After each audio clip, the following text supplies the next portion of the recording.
The waitress passed by my table again, pretending not to notice the untouched champagne flute and the rapidly cooling steak. I gave her a tired smile and waved off her concerned look. I couldn't bring myself to explain that I'd been sitting there alone for almost 2 hours. Dressed in my best navy dress, hair done, nails freshly painted, a whole evening carved out for a promotion dinner that no one showed up to. Not no one. Just my family. I glanced at my phone again, though I already knew what it said. Dad, you're not exactly a priority right now. The words stung more because of how casually he sent them. No apology. No excuse. Just a blunt rejection that hit harder than any silence could. And then, like a knife sliding deeper, a notification popped up. Cousin Melissa posted, "Family night out for the real success story." Attached was a group photo at some lakeside bar, all of them. Mom, Dad, my brother Chase front and center, grinning ear to ear beside a gleaming new jet ski. My brother had apparently made a killer side hustle flip, and the whole family had dropped everything to celebrate. I looked around the empty table again, the space where their faces should have been. I'd reserved this place weeks ago. Sent reminders. Paid a deposit. I was the first in our family to make it to senior management at a Fortune 100 company, and they couldn't be bothered to show up. Correction, they chose not to. I blinked back the sting in my eyes, lifted my glass, and toasted myself silently. To Emily Carson, the invisible daughter. The check came.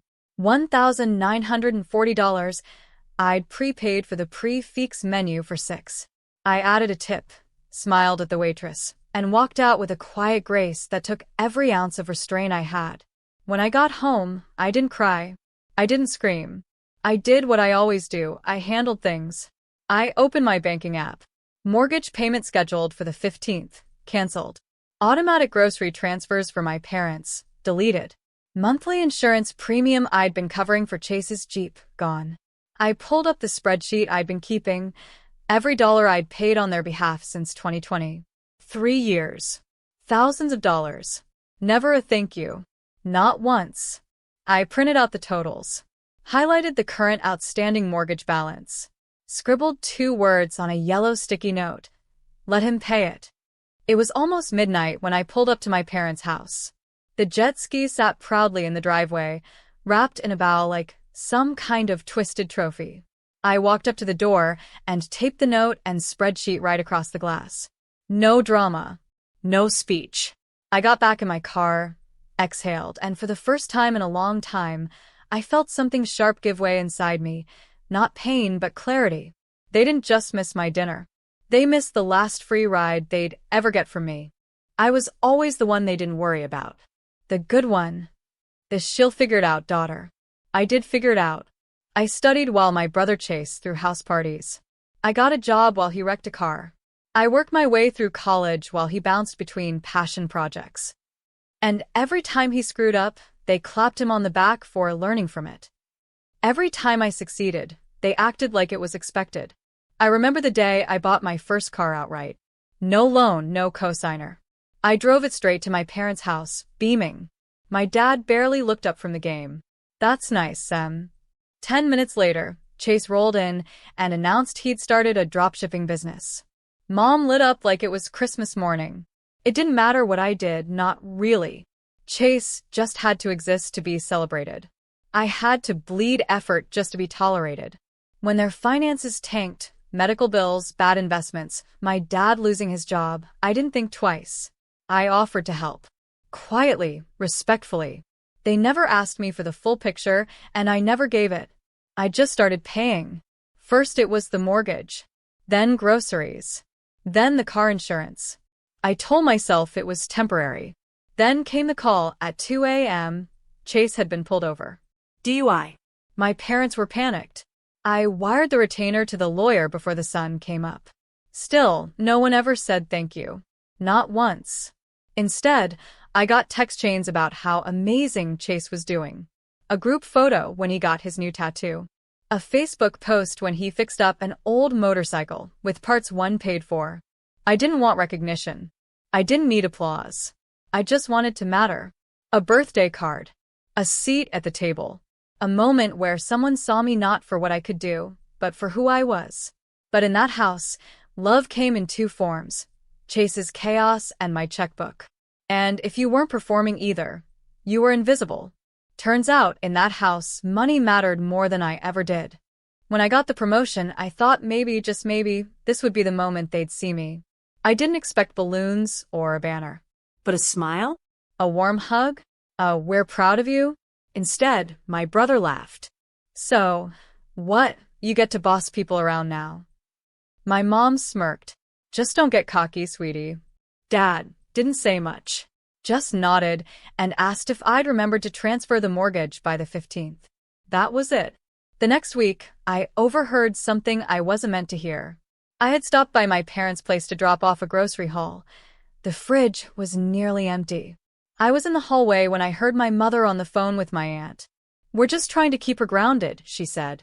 A pause.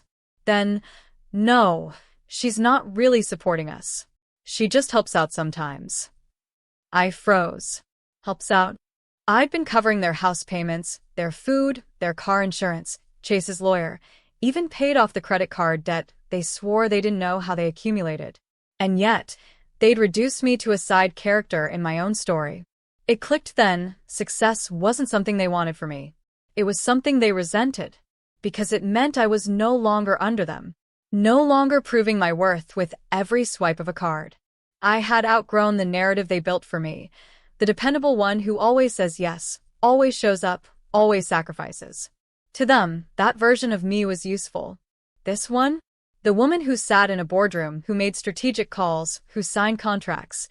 This version was a threat. The cold shoulders made sense. The small jabs. The missed calls. The fake smiles at family dinners. They weren't proud of me.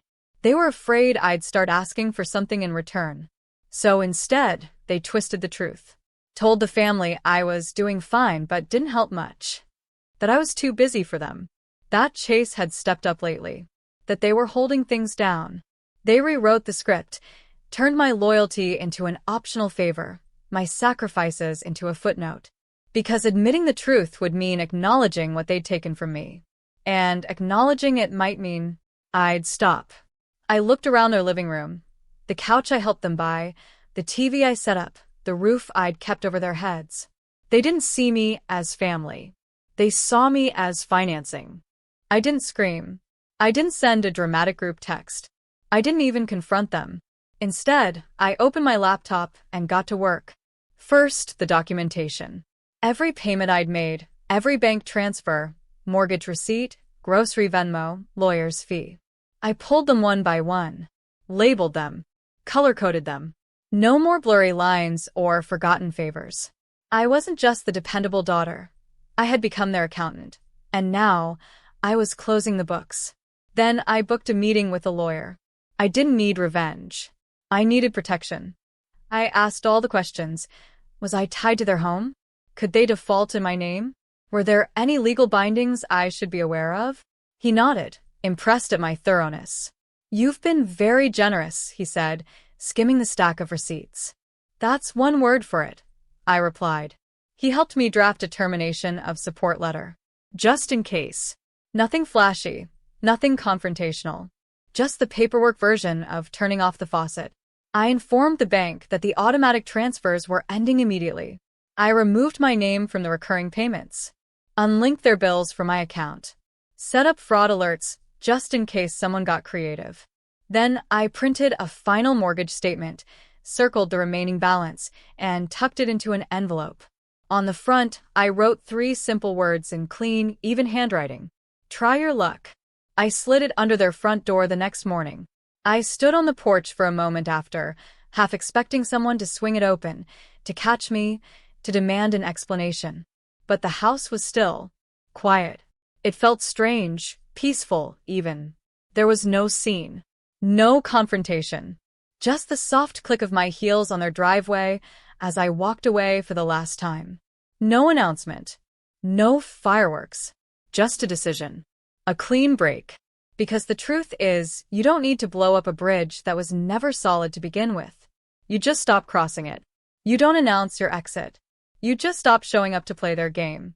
That night, The neighborhood was lit up like any quiet suburb, porch lights glowing, sprinklers hissing in the distance, a warm breeze rustling the hedges. Their house stood at the end of the cul-de-sac. Perfect. Comfortable, entirely funded by me, and empty. They were still out somewhere, lifting cocktails to my brother's new jet ski like he discovered fire. I'd seen the Instagram stories. Their cheeks flushed, mouths wide with laughter. "So proud of you, baby," Mom had commented under the post. I parked across the street, lights off. My hands didn't shake as I pulled the envelope from my purse. Inside was everything: a final mortgage statement, the termination of support notice, copies of payments I'd made over the past 3 years. And the note. Just one sentence, written with the same care I used to write their birthday cards. Let him pay it.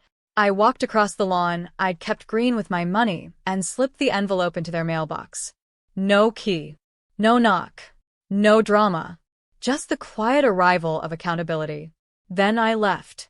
The next morning, I turned my phone off. I wasn't available for the fallout, but I knew when it started. By Wednesday, the mortgage company had called them. Twice.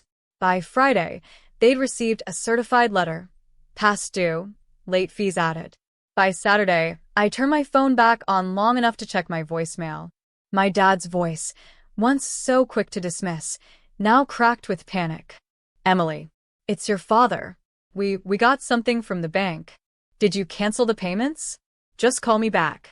Please." I didn't. Mom texted, then called, then tried to loop in my aunt, who sent a 3-paragraph message about family responsibilities. I blocked them all.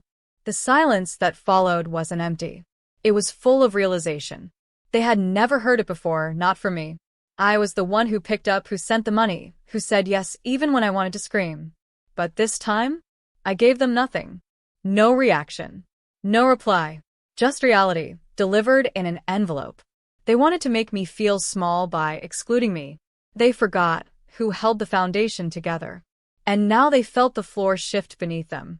Because the silence they gave me, I returned with interest. It didn't take long for the cracks to show. My brother, the golden child, the pride of every family group chat, said he'd take over the payments. Loudly. Publicly. Like it was nothing. "I got this," he told my parents, puffing out his chest like a cartoon hero. "It's just a mortgage." The bank didn't care about his confidence. 2 weeks later, the first missed payment hit. He scrambled, sold the jet ski at a loss. Still wasn't enough. By the end of the month, the house entered pre-foreclosure. A letter nailed it to their front door, in words even pride couldn't rewrite. That's when the storm really started. My dad showed up outside my apartment building. I watched him through the peephole for nearly 10 minutes before he finally gave up. Later, his message came through. "After all we did for you, Emily. After raising you. After everything. How can you do this to us?" I wanted to laugh. Not out of spite, but from the absurdity. Everything? They didn't pay for college. They didn't show up to my graduation. They forgot my promotion dinner. Everything I had, I earned despite them. Not because of them. I didn't reply. A few days later, my mom called. She didn't leave a voicemail. She just cried. Soft sobs echoing over the line, like I was supposed to mistake it for music. I listened. Then I pressed delete. No anger. No cruelty. Just a choice.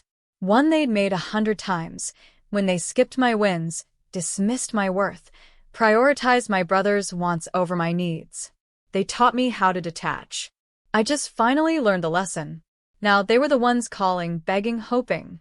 And I was the one staying silent. I didn't need revenge. I needed peace. And peace didn't look like saving people who only remembered me when it was time to pay. The golden child was broke. The parents were rattled. The roof was slipping. And I was finally free of the weight. For years, I paid their way. They never thought I'd walk away. My new place smelled like paint and possibility.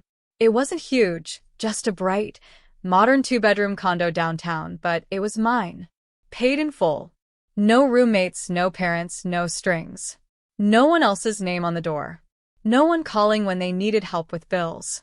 No one watching my success with a grimace instead of a smile. I stood in the center of the empty living room and just listened to the quiet. Real quiet. Not the kind that follows disappointment, the kind that means freedom. A week after moving in, I launched something that had lived in the back of my mind for years. A podcast. I called it The Forgotten Firstborn. Each week, I told stories, my own and others like me, about being the responsible one. The invisible one. The one who carried too much and got credit for nothing. Turns out, there are a lot of us. The show took off. What started with 20 listeners became 200, then 2,000. Women messaged from every time zone. You're telling my story. I thought it was just me. It wasn't.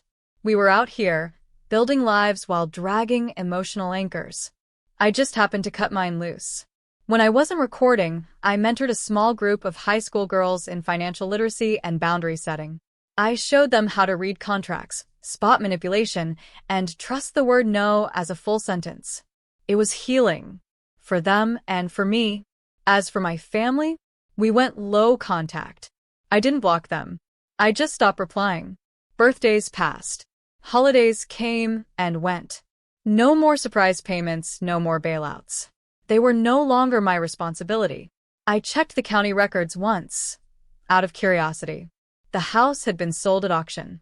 A new family lived there now. I hope they fill it with better memories. My brother? He deleted the jet ski photos from Instagram. Last I heard, he moved in with a friend. My parents stopped calling eventually. Maybe they got tired. Maybe they finally understood. Either way, silence again. But this time, it was mine. And I cherished every second of it. Sometimes I'd sit on my balcony with a cup of tea, listening to the city, smiling at the sky like I owed it a thank you. Because I was no longer a background character in my own life. I was building something real, lasting, entirely mine. They didn't get to decide my worth anymore. They didn't get to decide me anymore. I was always the afterthought. Until I stopped thinking of them. Exactly 1 year to the day, I walked back into that restaurant. Same white tablecloths. Same host who'd looked at me with pity last time. This time, he grinned when he saw me. "Welcome back, Miss Carson," he said, gesturing to the private dining room. "Your party's already here." My heels clicked against the marble floor like punctuation marks to a sentence I finally got to finish. Inside, the room glowed with laughter. My coworkers, my closest friends, the people who saw me, Celebrated me. showed up when it counted. No one asked me for money.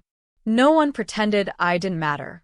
The table was full, not just of food and gifts, but of respect. I took my seat at the head. This time, the dinner wasn't paid for with guilt. It was earned. I stood up and held my glass high. "To the family we choose," I said, my voice steady, strong. "And to the day we stop waiting for people to see our worth and just start living like we already know it." Glasses clinked. Cheers rose. And for the first time in years, I felt free. Later that night, as the last of the wine was poured and someone pulled out a Polaroid, my phone buzzed. A message from my cousin. "Heard they might lose the house. Your dad's been asking around. Just thought you should know." I stared at the screen. Thought of my father's text from a year ago. "You're not exactly a priority right now." Thought of the night they laughed while I sat alone. And then, I left the message on read. No reply. No follow-up. No wait. It wasn't bitterness. It was peace. I didn't need revenge. I didn't need closure from them. I was already closed. The waiter brought out dessert. A small cake with congratulations, Emily written in gold icing. My friends cheered again. Someone popped a bottle of champagne. And I smiled, not the forced kind I used to give at family gatherings, but the real kind. The kind that comes when you finally stop begging people to see you and build a life where you're impossible to ignore. My story didn't end with a fight. It ended with me choosing joy, without their permission. Because they skipped my table once. Now, they don't even have a seat.